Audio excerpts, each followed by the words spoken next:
Live from a studio apartment, this is Misinformation. I wasn't sure if I was going to be behind the White House on that one. I usually don't start with the thing up, but we got big event tonight. So this is going to be Trump's. He's doing an address from the White House. He's asked the news media to reserve, I think, an hour for him this evening. He's supposed to start shortly, so it should start right at 6 p.m. Pacific time, so right about now. I'm excited. This is my first like live streaming a live stream thing. So I don't know what I'm supposed to. I guess I'm supposed to commentate afterwards. We'll be doing that. And pull up the chat, see what's up. Make sure we're streaming too. Oh, let's go here. Okay, so let's Trump popping up, welcoming us to the golden age. Let's see if this. There we go. Sound would be good. Thank you very much. My fellow Americans, good evening. Let me begin by congratulating the team at NASA and our brave astronauts on the successful launch of Artemis II. It was quite something. It will be traveling further than any manned rocket has ever flown and will very substantially pass the moon, go around it, and come back home from a distance that has never been done before. It's amazing. They are on the way, and God bless them. These are brave people. We want to God bless those four unbelievable astronauts. As we speak this evening, it's been just 1 month since the United States military began Operation Epic Fury, targeting the world's #1 state sponsor of terror, Iran. In these past 4 weeks, our armed forces have delivered swift, decisive, overwhelming victories on the battlefield. Victories like few people have ever seen before. Tonight, Iran's Navy is gone. Their Air Force is in ruins. Their leaders, most of them terrorist regime they led, are now dead. Their command and control of the Islamic Revolutionary Guard Corps is being decimated as we speak. Their ability to launch missiles and drones is dramatically curtailed, and their weapons, factories, and rocket launchers are being blown to pieces. Very few of them left. Never in the history of warfare has an enemy suffered such clear and devastating large-scale losses in a matter of weeks. Our enemies are losing, and America, as it has been for 5 years under my presidency, is winning, and now winning bigger than ever before. Before discussing this current situation, I also want to thank our troops for the masterful job they did in taking the country of Venezuela in a matter of minutes. That hit was quick, lethal, violent, and respected by everyone all over the world. After rebuilding our military during my first term, we have by far the strongest military anywhere in the world, and now we're working along with Venezuela and are, in a true sense, joint venture partners. We're getting along incredibly well in the production and sale of massive amounts of oil and gas, the second largest reserves on Earth after the United States of America. We're now totally independent of the Middle East, and yet we are there to help. We don't have to be there. We don't need their oil. We don't need anything they have, but we're there to help our allies. Tonight, I want to provide an update on the tremendous progress our warriors have made in Iran and discuss why Operation Epic Fury is necessary for the safety of America and the security of the free world. From the very first day I announced my campaign for president in 2015, I have vowed that I would never allow Iran to have a nuclear weapon. This fanatical regime has been chanting death to America, death to Israel for 47 years. Their proxies were behind the murder of 241 Americans in the Marine barracks bombing in Beirut, the slaughter of hundreds of our service members with roadside bombs. They were involved in the attack on the USS Cole, and they carried out the countless other heinous acts, including the just horrible, bloody atrocities of October 7th in Israel, something that most people have never seen anything like it. This murderous regime also recently killed 45,000 of their own people who were protesting in Iran. 45,000 dead. For these terrorists to have nuclear weapons would be an intolerable threat. The most violent and thuggish regime on earth would be free to carry out their campaigns of terror, coercion, conquest, and mass murder from behind a nuclear shield. I will never let that happen, and neither should any of our past presidents. This situation has been going on for 47 years and should have been handled long before I arrived in office. I did many things during my 2 terms in office to stop the quest for nuclear weapons by Iran first, and perhaps most importantly, I killed General Qasem Soleimani in my first term. He was an evil genius, brilliant person, a horrible human being, however, the father of the roadside bomb, and he lived just horrible what he did. Iran would have been perhaps in far better, stronger position. Had he lived, we would have had probably a different conversation tonight. But you know what? We'd still be winning and winning big. And then, very importantly, I terminated Barack Hussein Obama's Iran nuclear deal, a disaster. Obama gave them $1.7 billion in cash, green cash. Took it out of banks from Virginia, D.C., and Maryland, all the cash they had. He flew it by airplanes in an attempt to buy their respect and loyalty, but it didn't work. They laughed at our president and went on with their mission to have a nuclear bomb. His Iran deal would have led to a colossal arsenal of massive nuclear weapons for Iran, and they would have had them years ago, and they would have used them. It would have been a different world. There would have been no Middle East and no Israel right now, in my opinion, the opinion of a lot of great experts, had I not terminated that terrible deal. And I was so honored to do it. I was so proud to do it. It was so bad right from the beginning. Essentially, I did what no other president was willing to do. They made mistakes, and I am correcting them. My first preference was always the path of diplomacy, yet the regime continued their relentless quest for nuclear weapons and rejected every attempt at an agreement. For this reason, in June, I ordered a strike on Iran's key nuclear facilities, an Operation Midnight Hammer. Nobody's ever seen anything like it.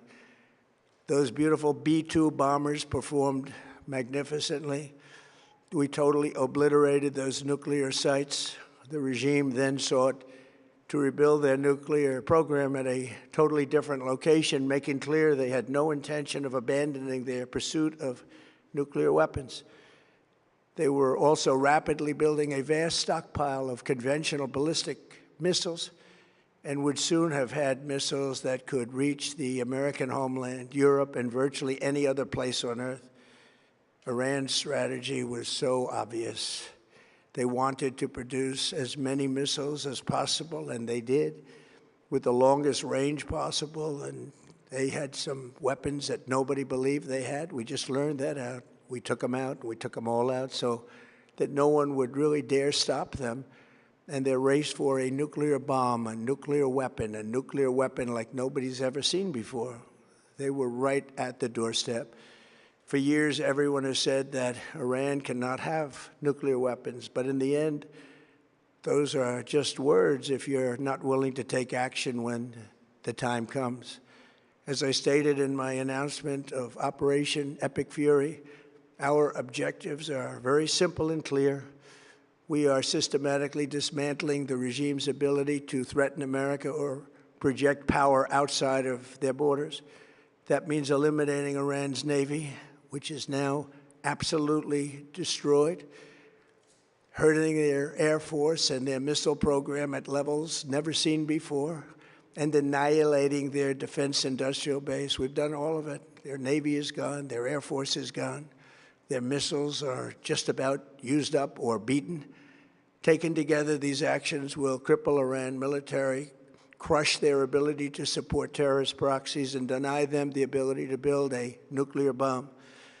Our armed forces have been extraordinary. There's never been anything like it militarily. Everyone is talking about it, and tonight I'm pleased to say that these core strategic objectives are nearing completion. As we celebrate this progress, we think especially of the 13 American warriors who have laid down their lives in this fight to prevent our children from ever having to face a nuclear Iran. Twice this past month, I have traveled to Dover Air Force Base, and it's been something. I wanted to be with those heroes as they return to American soil, and I was with them and their families, their parents, their wives, their husbands. We salute them, and now we must honor them by completing the mission for which they gave their lives. And every single one of the people, their loved ones said, "Please, sir, please finish the job," every one of them. And we are going to finish the job, and we're going to finish it very fast. We're getting very close. I want to thank our allies in the Middle East, Israel, Saudi Arabia, Qatar, the UAE, Kuwait, and Bahrain. They've been great, and we will not let them get hurt or fail in any way, shape, or form. Many Americans have been concerned to see the recent rise in gasoline prices here at home. This short-term increase has been entirely the result of the Iranian regime launching deranged terror attacks against commercial oil tankers in neighboring countries that have nothing to do with the conflict. This is yet more proof that Iran can never be trusted with nuclear weapons. They will use them, and they will use them quickly. It would lead to decades of extortion, economic pain, and instability worse than we can ever imagine. The United States has never been better prepared economically to confront this threat. You all know that. We built the strongest economy in history. We're going through it right now, the strongest in history. In 1 year, we've taken a dead and crippled country. I hate to say that, but we were a dead and crippled country after the last administration and made it the hottest country anywhere in the world by far, with no inflation, record-setting investments coming into the United States, over $18 trillion, and the highest stock market ever, with 53 all-time record highs in just 1 year. It all positioned us to get rid of a cancer that has long simmered. It's known as the nuclear Iran, and they didn't know what was coming. They've never imagined it. Remember, because of our Drill Baby Drill program, America has plenty of gas. We have so much gas. Under my leadership, we are #1 producer of oil and gas on the planet, without even discussing the millions of barrels that we're getting from Venezuela. Because of the Trump administration's policies, we produce more oil and gas than Saudi Arabia and Russia combined. Think of that, Saudi Arabia and Russia combined. And that number will soon be substantially higher than that.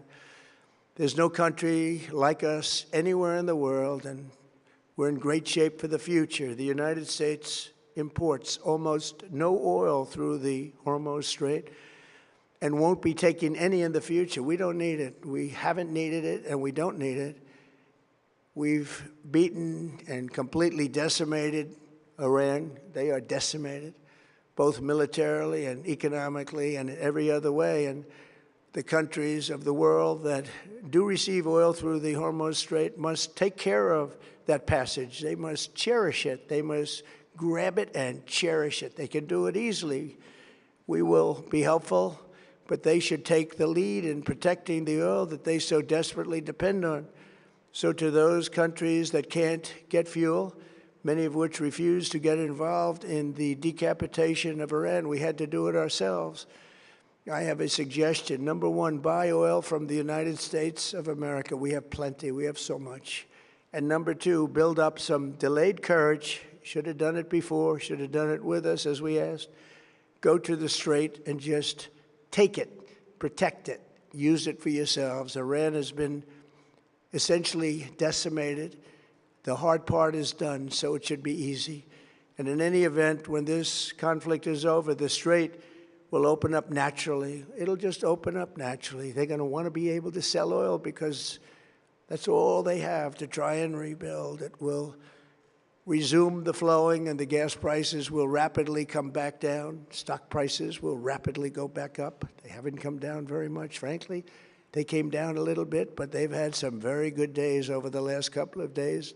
We've done actually much better than I thought, but we had to take that little journey to Iran to get rid of this horrible threat.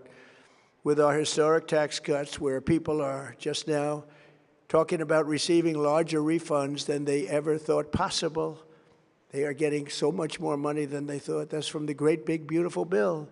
Our economy is strong and improving by the day, and it will soon be roaring back like never before. It will top the levels that it was a month ago. I've made clear from the beginning of Operation Epic Fury that we will continue until our objectives are fully achieved.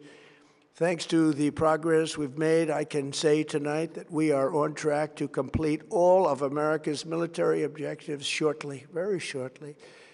We're going to hit them extremely hard over the next 2 to 3 weeks. We're going to bring them back to the Stone Ages where they belong. In the meantime, discussions are ongoing. Regime change was not our goal. We never said regime change, but regime change has occurred because of all of their original leaders' death. They're all dead. The new group is less radical and much more reasonable. Yet if during this period of time no deal is made, we have our eyes on key targets. If there is no deal, we are going to hit each and every one of their electric generating plants very hard and probably simultaneously. We have not hit their oil, even though that's the easiest target of all, because it would not give them even a small chance of survival or rebuilding. But we could hit it, and it would be gone, and there's not a thing they could do about it. They have no anti-aircraft equipment. Their radar is 100% annihilated. We are unstoppable as a military force. The nuclear sites that we obliterated with the B-2 bombers have been hit so hard that it would take months to get near the nuclear dust, and we have it under intense satellite surveillance and control. If we see them make a move, even a move for it, we'll hit them with missiles very hard again. We have all the cards, they have none. It's very important that we keep this conflict in perspective. American involvement in World War I lasted 1 year, 7 months, and 5 days. World War II lasted for 3 years, 8 months, and 25 days. The Korean War lasted for 3 years, 1 month, and 2 days. The Vietnam War lasted for 19 years, 5 months, and 29 days. Iraq went on for 8 years, 8 months, and 28 days. We are in this military operation, so powerful, so brilliant, against one of the most powerful countries for 32 days. And the country has been eviscerated and essentially is really no longer a threat. They were the bully of the Middle East, but they're the bully no longer. This is a true investment in your children and your grandchildren's future. The whole world is watching, and they can't leave the power, strength, and brilliance. They just can't believe what they're seeing. They leave it to your imagination, but they can't believe what they're seeing, the brilliance of the United States military. Tonight, every American can look forward to a day when we are finally free from the wickedness of Iranian aggression and the specter of nuclear blackmail. Because of the actions we have taken, we are on the cusp of ending Iran's sinister threat to America and the world. And I'll tell you, the world is watching. And when we do, when it's all over, the United States will be safer, stronger, more prosperous, and greater than it has ever been before. May God bless the men and women of the United States Armed Forces, and may God bless the United States of America. Thank you very much, and good night.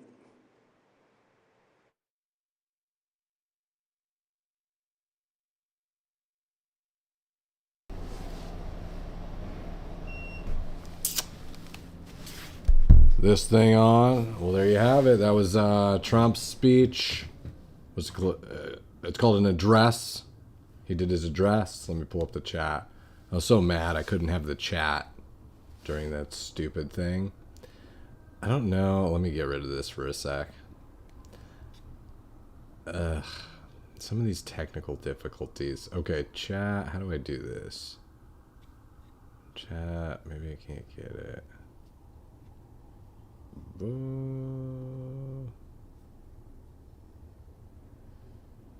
Launch chat. That's the button I need. Okay, sweet. Let's put it over here. Perfect.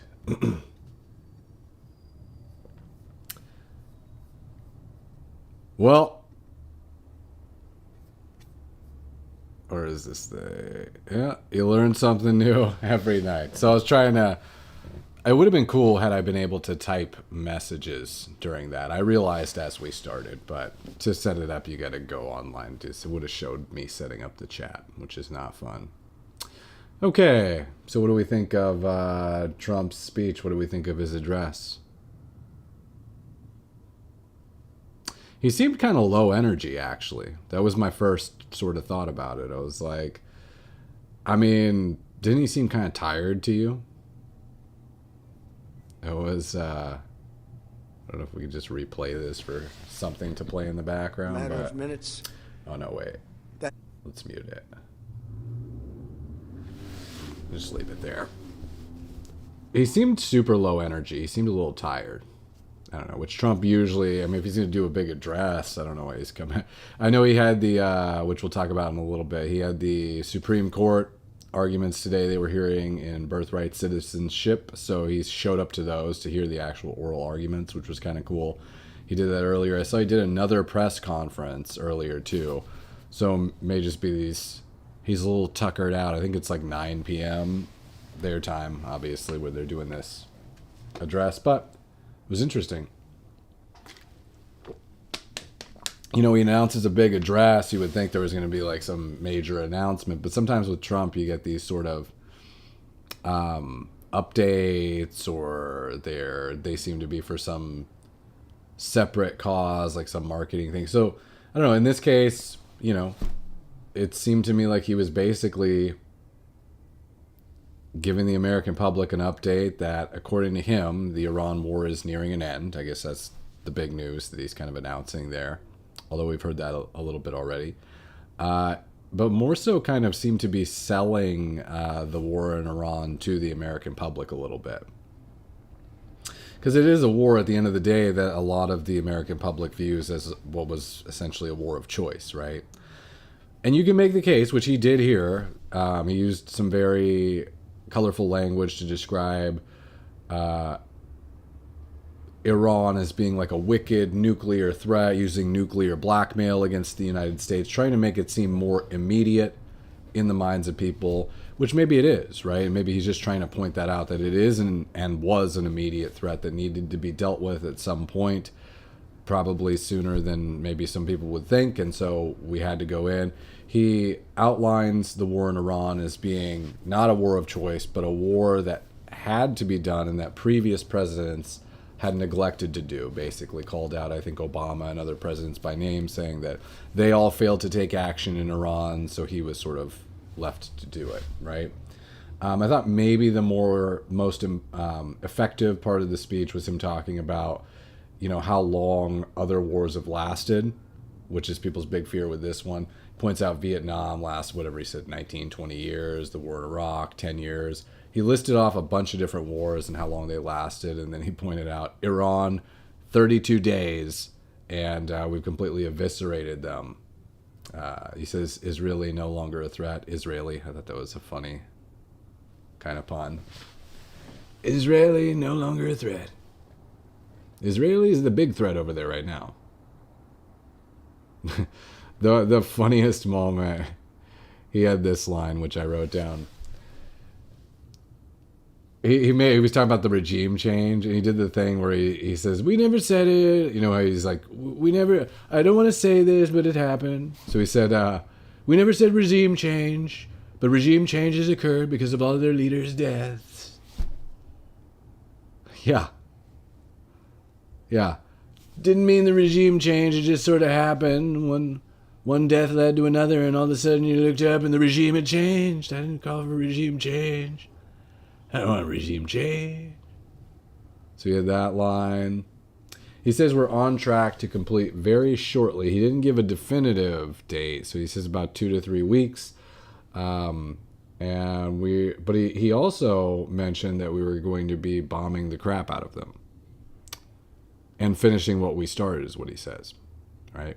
So I'm still not sure. I mean, there's two lines of thinking here that Trump's going to either try to get out of Iran as quickly as possible, or that he's kind of creating a slight deception play here, and there is one final maybe action that he's going to take to quote-unquote finish the job, which many people are speculating is sending in ground troops in some form or another to Karg Island to attempt to take it, seize the island, seize their uranium, some things like that. Personally, it could go either way. I don't personally believe that he's going to go in, but he could be, reselling the American public on the war in order to set the stage for essentially one final salvo into Iran to finish the job that might include more American casualties. So we'll see. All in all, strange address. I thought he was a little bit low energy. I didn't think it was a super thunderous news type of address. It only lasted about 20 minutes there. So pretty brief. Just kind of going over the success of Operation Epic Fury. Mentioning that we're going to be out pretty soon. Upplaying the threat of Iran and then downplaying our length of involvement in the war, essentially.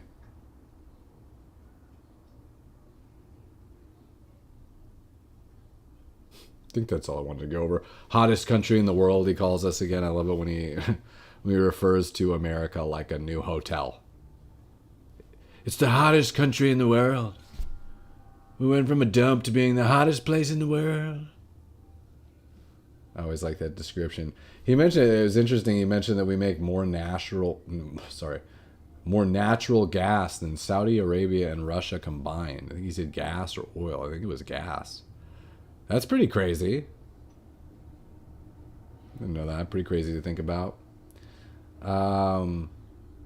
Yeah, but seems to just be kind of selling the American public on the war. And no lights now. We'll chill in the darkness a little bit. Go into some other stuff and then maybe circle back to that. So Trump, as you know, was at the Supreme Court earlier today. Might be the reason that he was a little bit tired. This is a big case before the Supreme Court. So it's over birthright citizenship.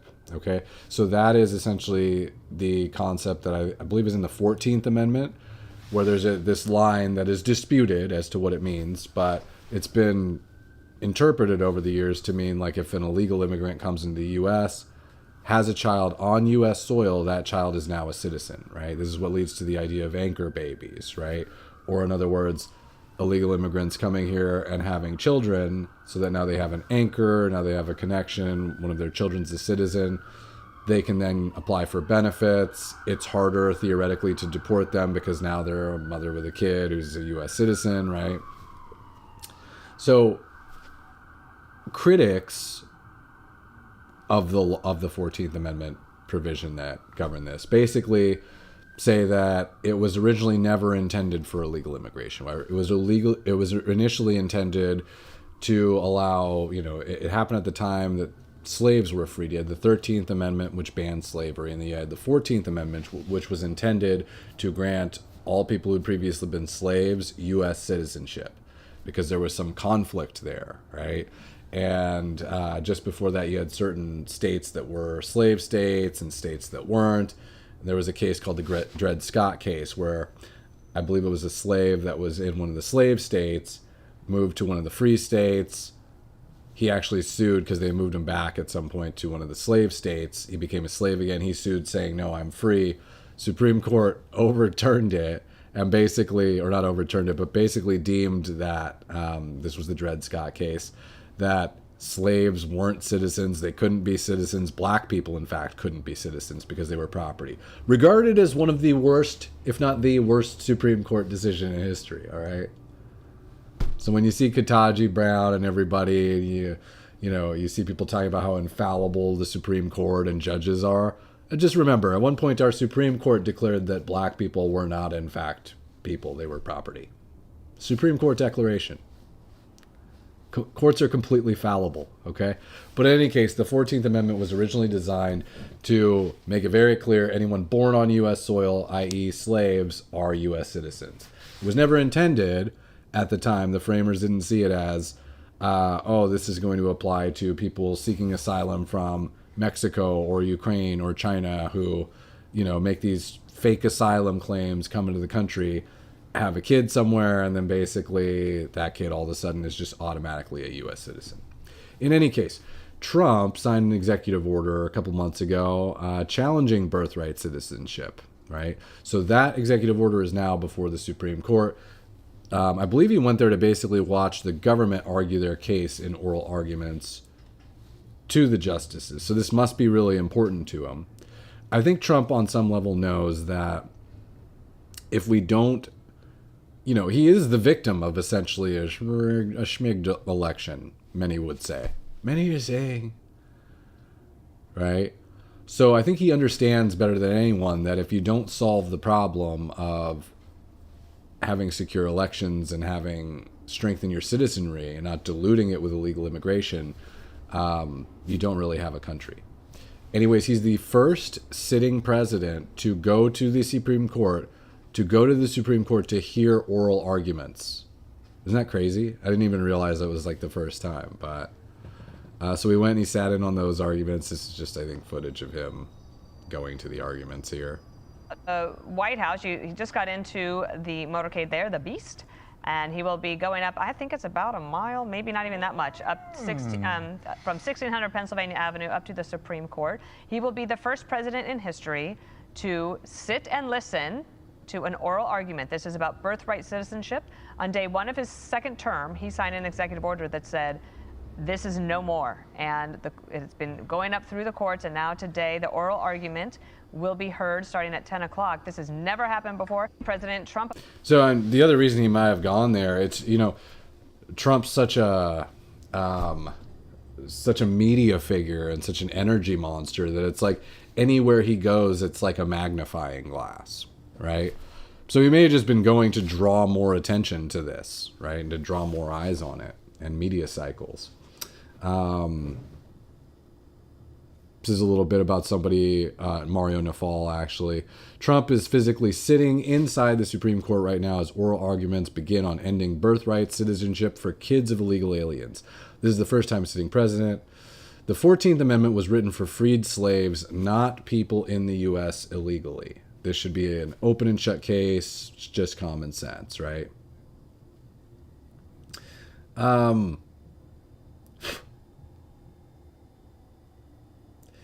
It's a concept so simple that I feel like I shouldn't have to say it, but you do have to say it, which is if you don't have citizens, you don't have a country.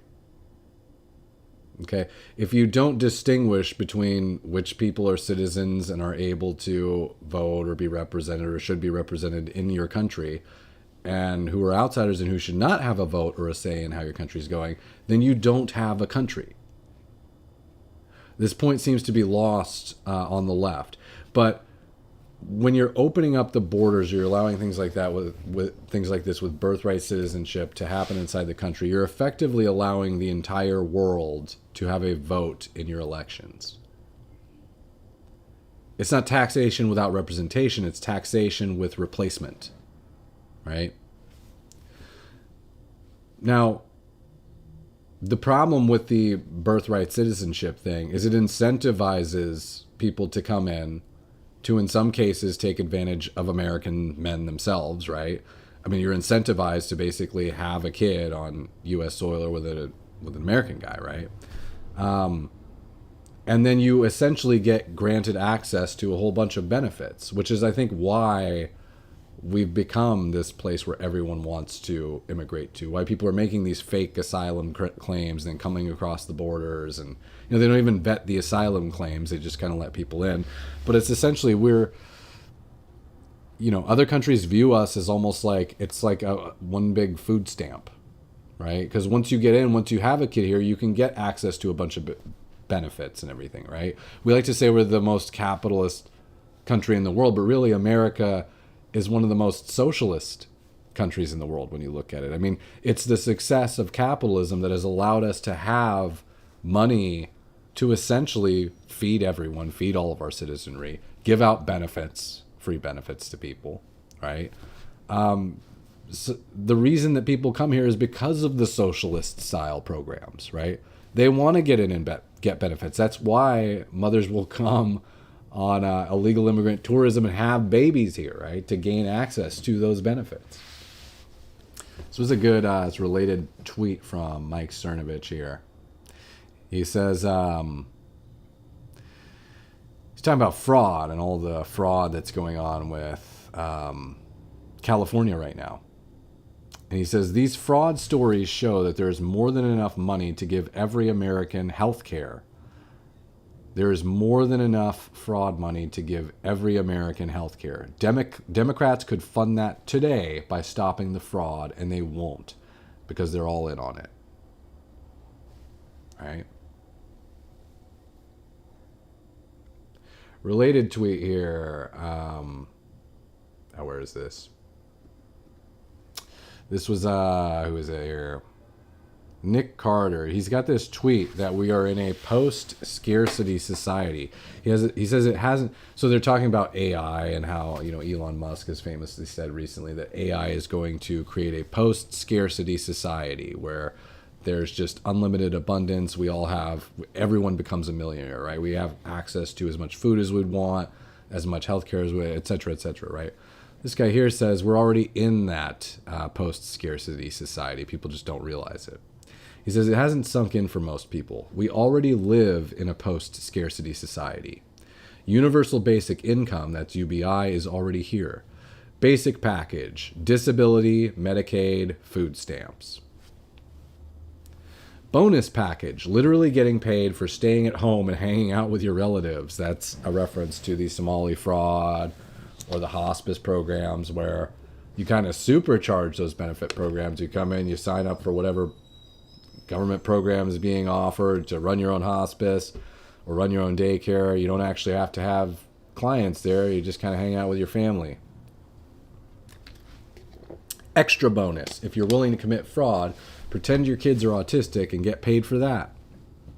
Get paid for watching your neighbor's kid. Pretend you're taking care of your grandma. Fake hospice clinic. Fake rehab clinic. Fake therapy clinic. Giga bonus. During a time of crisis, take advantage of PPP or CARES and open a fake business and get paid for existing. Yeah. I mean, it's no coincidence that a lot of these fraud places sprung up during or shortly after COVID, right? There was just a lot more government acts popping up for it, right? People are shocked when they learn that defense is the 5th largest line item in the budget. Ahead of defense, Social Security, interest on debt, Medicare, Medicaid, and then defense. That's crazy. I've never even heard that stat before. So yeah, you think we're a capitalist country? We're essentially a socialist country. We pay a lot for social programs, right?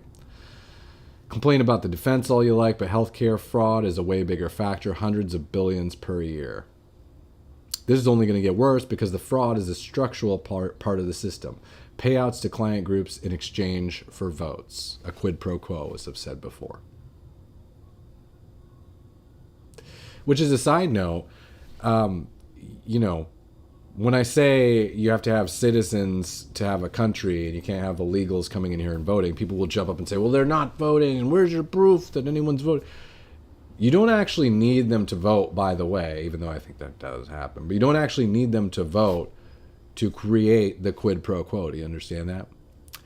Because we have this thing called the census, which is the government goes around every 10 years and does a head count of how many people are in your specific county and city and state. And that does not distinguish under current law between illegal aliens and American citizens. So if you import a ton of illegal immigrants into specific targeted areas, let's say Minnesota, which just so happens to be a swing state, or which happens to be, could go either way. You effectively increase your representation in Congress, right? Because the more people that you have on that census, the more representatives you actually get in Congress, right? So you can see how diluting the citizenry with illegal immigration can affect your voting power per person, even if they're not directly voting in the election, right? You have to understand that first.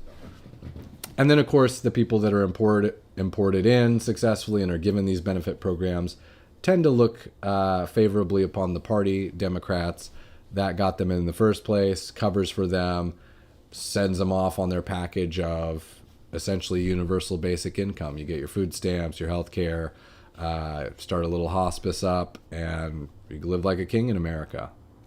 We won't even check your asylum claim. Every country you need asylum from it. Even if you came through Mexico, and that's a perfectly fine country. No, you really need asylum here. Why the U.S. and not Mexico? Because of the programs. Because of the socialism. They want the socialist programs. It's like a big food stamp. Okay?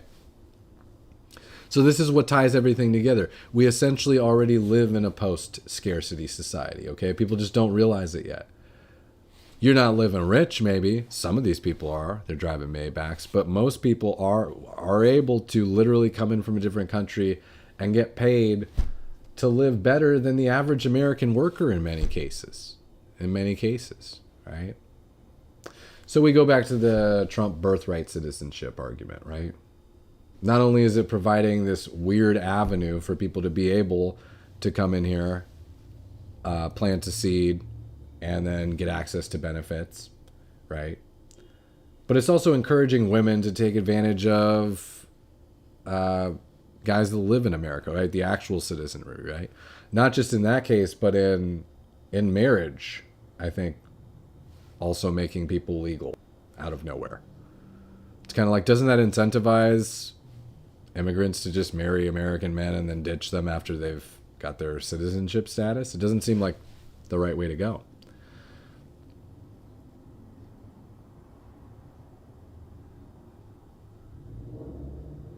Yeah, so if you allow everyone in, you're allowing the world to vote, essentially.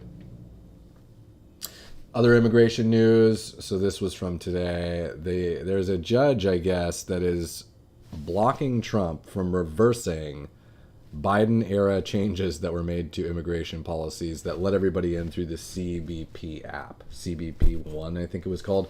That's the California Border Patrol. So the whole deal was like there was this app that, I don't know if Biden created it. It was from around 2020 that was originally supposed to be intended, theoretically, for like truck drivers and stuff like that coming through the border to be able to check in at Border Patrol agents more quickly, schedule appointments. Well, in 2023, Biden added on this feature to the app where now if you were an illegal immigrant trying to get into the country, rather than crossing through illegal areas, you could easily schedule appointments with the closest Border Patrol location, right?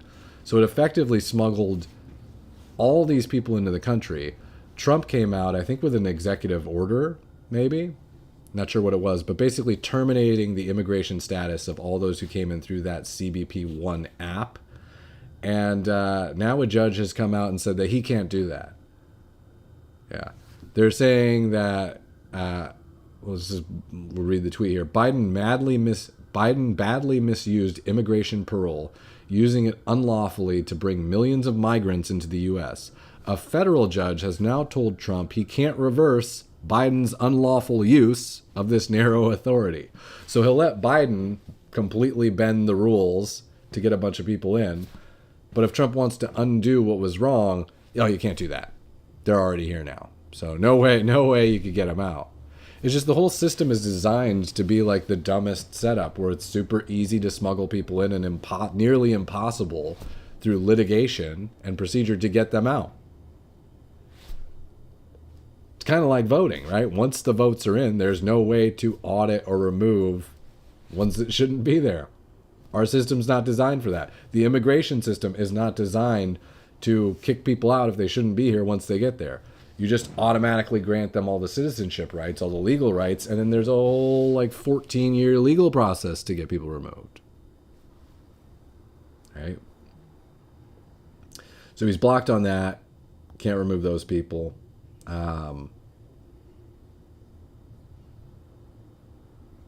Where can we go? Fraud. We talked about some fraud.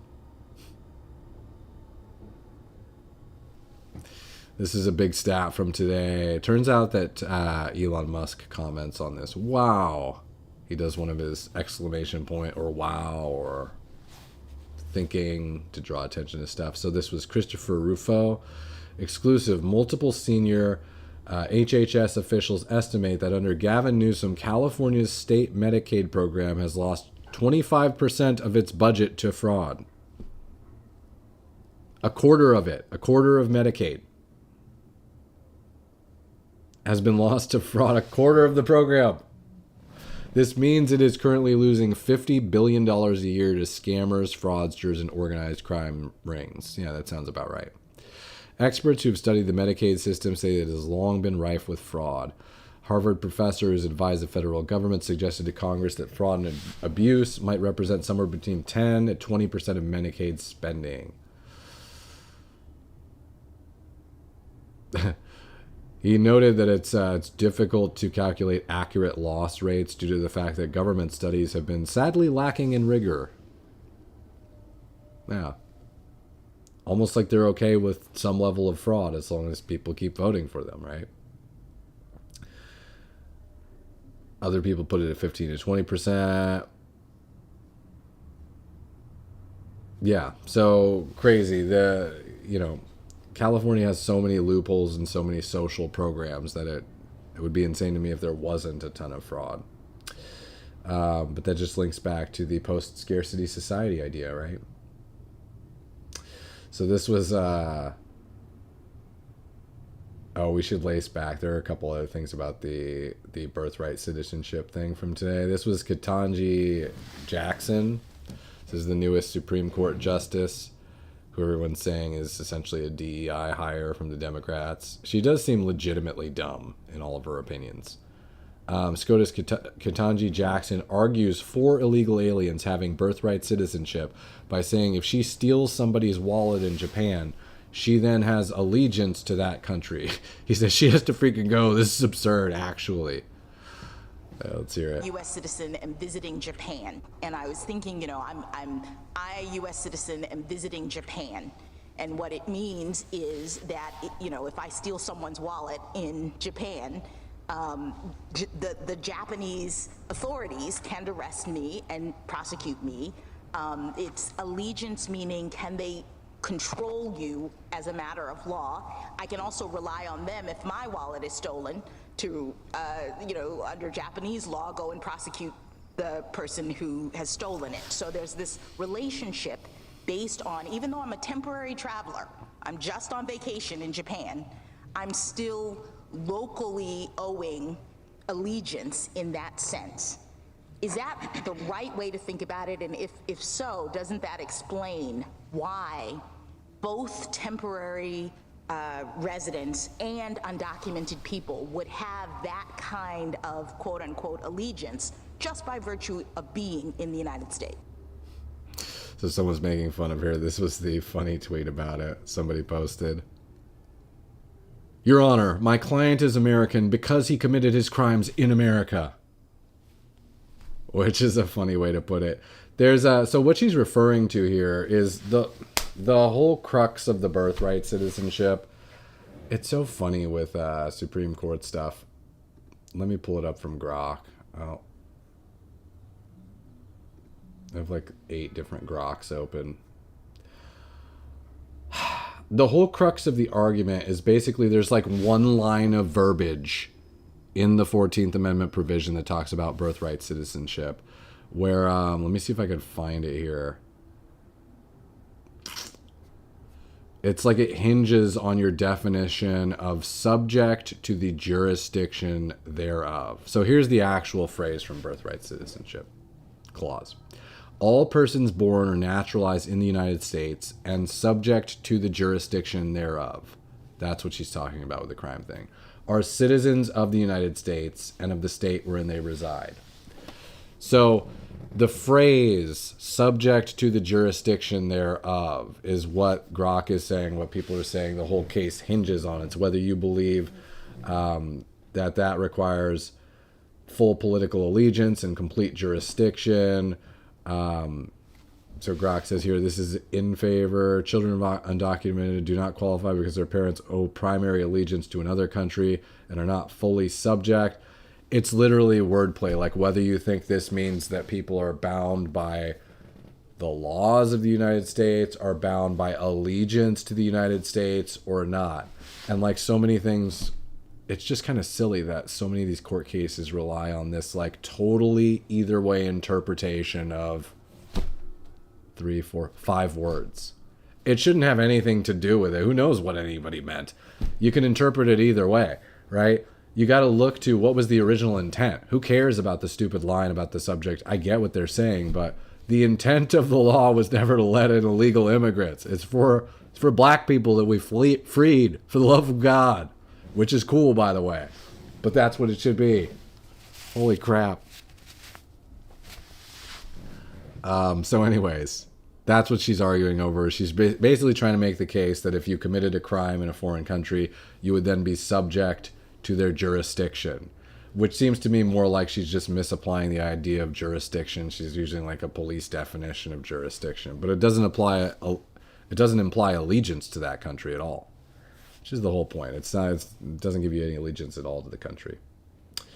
So that was from earlier today.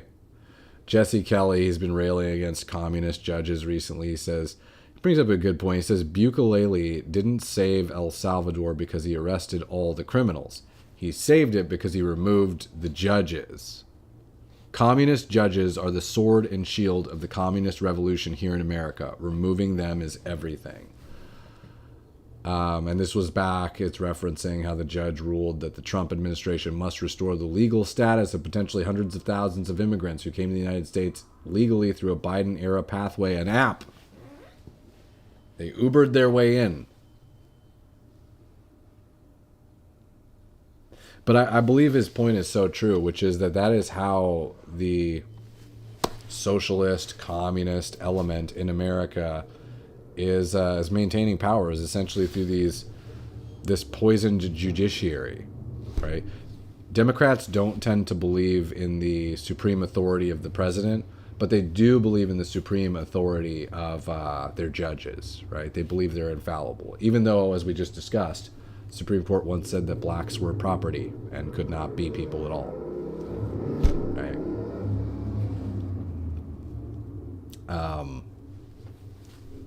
Damn, I wanted to make a good point. I lost it, though. I'll try to think of it again. Okay. This was Marco Rubio.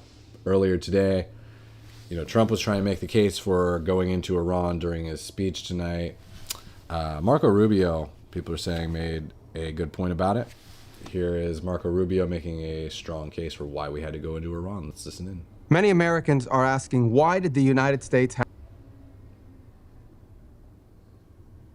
I need to pay my internet bill. attack Iran now? Well, let me explain. Iran wants to have nuclear weapons. Of that, there is zero doubt. If what they truly wanted, which is what they claim, is nuclear energy, well, they could have nuclear energy like all the other countries in the world have it. And that is, you import the fuel and you build reactors above ground. That's not what Iran has done. This is framed like it looks like it's filmed as like a PBS school special, by the way. They build their reactors and their facilities deep in mountains, away from the public glare. And they want to enrich that material.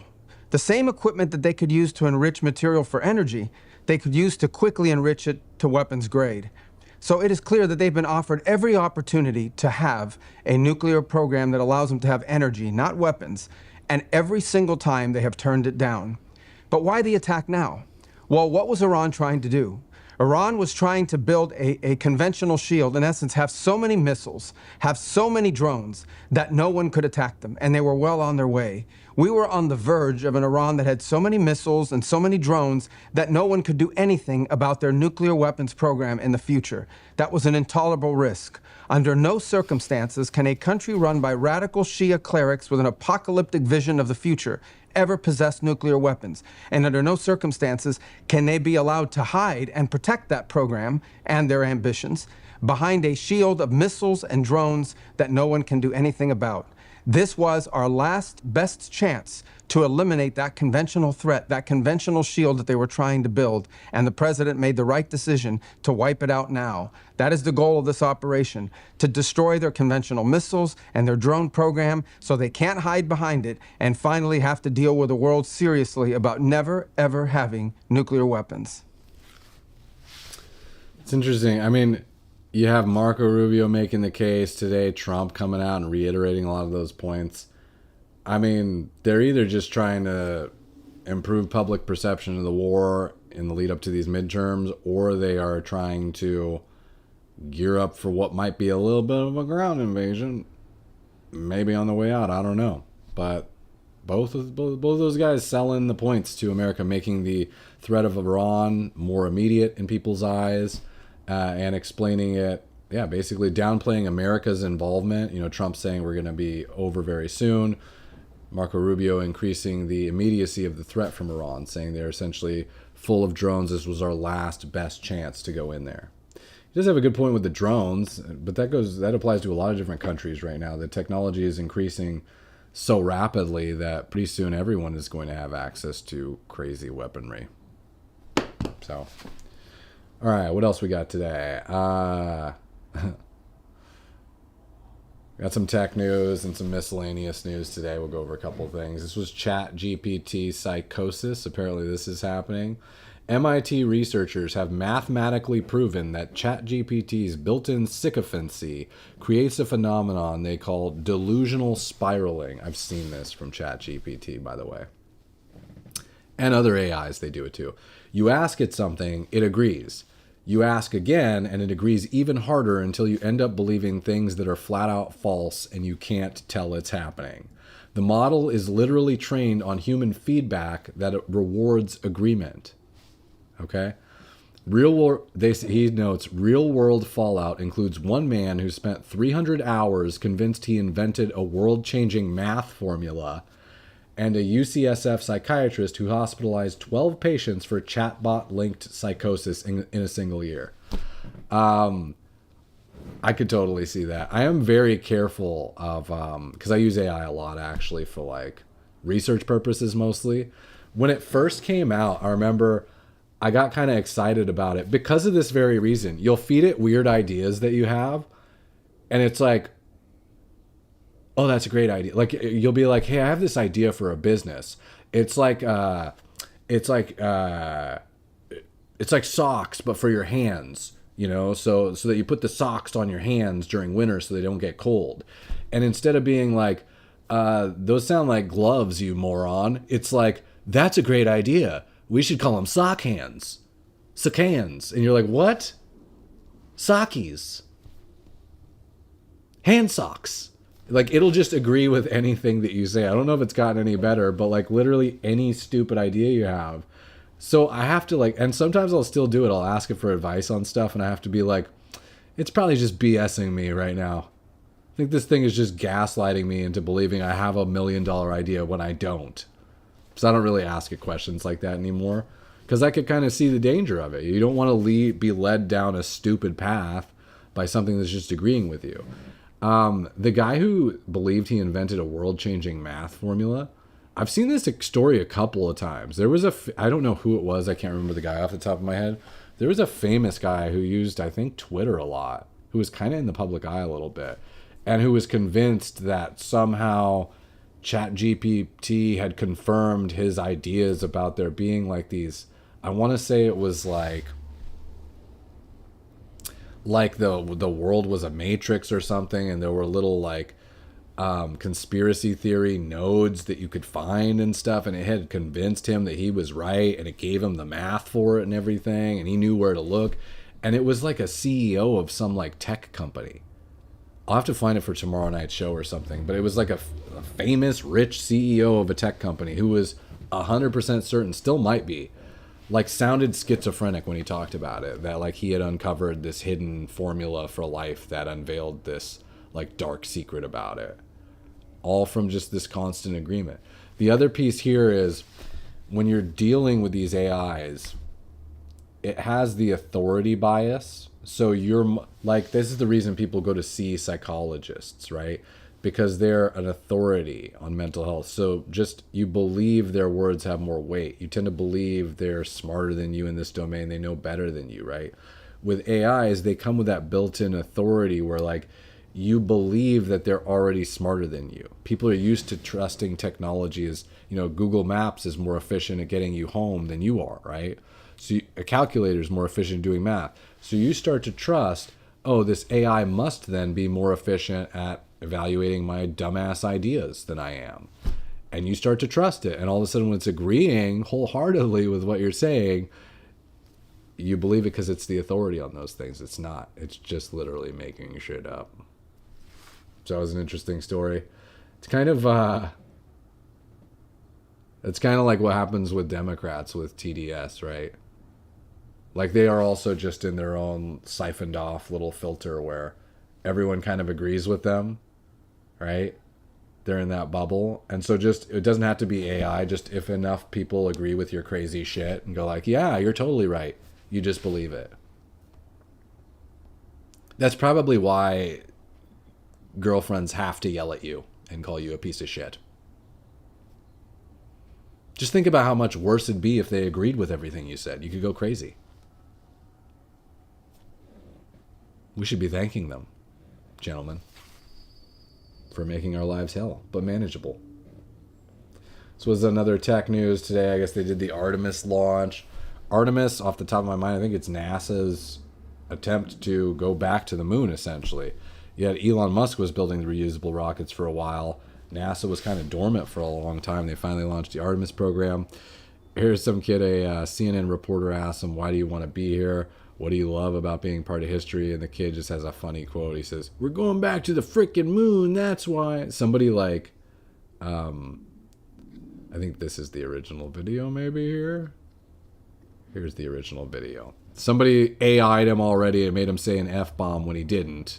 I think it's funnier this way anyways. Why do you want to be here? Why do you love space? Why do you love being a part of history? We're going back to the frickin' moon, that's why. We're going back to the frickin' moon, that's why. Space, why do you love being a part of history? We're going back to the frickin' moon, that's why. This clip reminds me of like the Goonies or something. Look, he's got the GoPro on his head and everything and the NASA hat. This kid's never getting laid, but man, that's cool. That would have been me as a kid, basically. Except I would have been too shy to walk around with the camera on my head. It's kind of how I feel about going back to the moon, if I'm being honest. I love that crap. And that's honestly the best argument for why to go back to the moon, because it's the frickin' moon. Let's get there. Same thing with Mars. This was a weird story from today. So I guess there's Everest. Everest poisoning scandal. Guides secretly laced climbers' food to trigger costly helicopter rescues as part of a $15 million insurance scam. You see, this is exactly why I've never attempted to climb Mount Everest. Right here. I just wouldn't do it. I don't trust those Sherpas.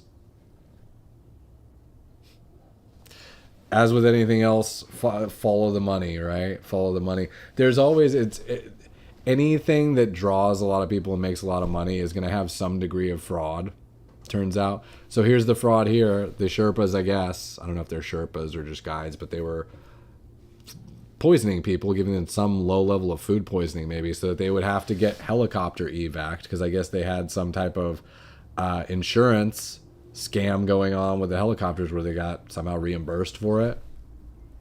Kind of reminds you of the ventilators and stuff like that during COVID, right?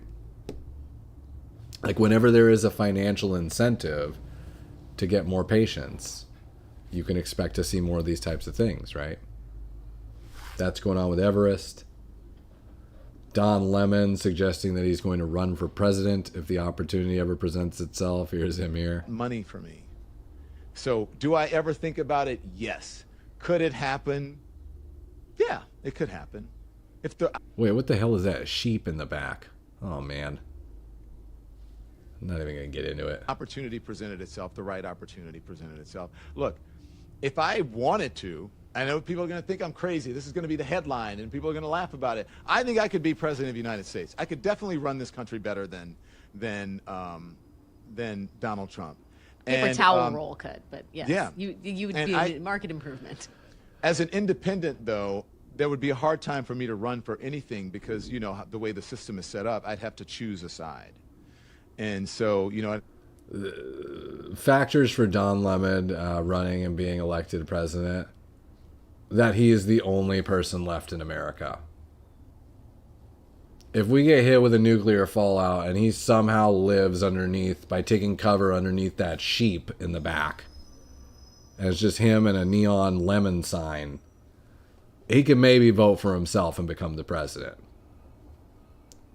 He still wouldn't do as good as Trump. Not even close. I probably would have to become a Democrat. And yeah. He's really thought about it. Yeah, so, you know, am I at that point now? No. And I know people are going to say Don Lemon was crazy, but yeah, look. Why can't I think about running for office? Why can't Don Lemon, you got to stay out of jail, first of all. I think about being president of the United States when, look at what we have. Did anybody think Barack Obama, as he says, this guy with a funny name, is from a mixed background, did anybody ever think that he would become president, that he had that aspiration? I don't have an aspiration to become president, but I do think that I could run this country a lot better than Donald Trump. You know what else I think that I could run better than most people? And I was actually talked to my husband about that last night. A news organization. Both wrong. Even worse idea. Even friggin' worse idea. Perhaps the only thing that would have been worse than the president idea. God dang. God dang it, Don Lemon. You got to work on learning the separation between church and state. That's firstly. Keep out of them churches. Stop bothering those people. Learn your amendments. So that's about it. That's the news for tonight. We're chilling, watching the presidential address. I got to get out of here, go work out. I'll be back tomorrow night, Thursday and Friday, 6 p.m. Pacific time for the show. And yeah, that's it for now. If you like the show, subscribe on YouTube. Always help to watch the live show. Join in the chat. I'm on YouTube, Rumble, Kick, and Twitch. And I also have a Substack. If you like the newsletters, you prefer those, you get one every morning. Free in your inbox. Goes over all the day's news.